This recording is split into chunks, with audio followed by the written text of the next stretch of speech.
Le scuole sono chiuse ma i cantieri sono aperti. Entro il 2026 i lavori appaltati e ora in esecuzione con finanziamenti messi a disposizione dal MIUR ma anche con i soldi della provincia dovranno essere ultimati.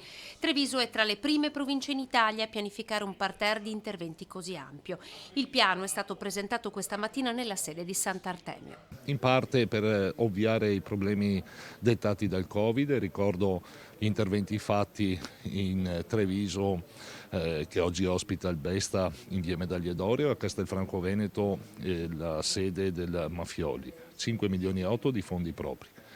Gli altri li stiamo investendo guardando avanti, cercando di andare ad intercettare tutti quei fondi che consentono di avere scuole sicure sotto il profilo della vulnerabilità sismica e energeticamente competitive. 78 milioni di euro investiti dal 2017 per edilizia scolastica.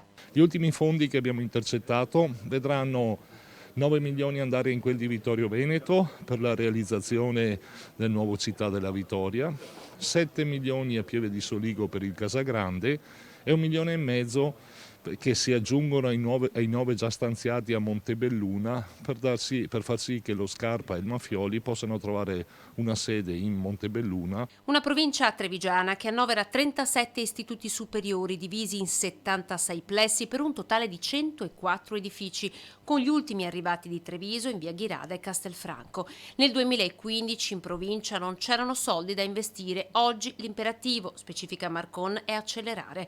In bando ci sono altri 13 milioni per lavori che comprendono anche il rifacimento degli infissi del liceo artistico di Treviso.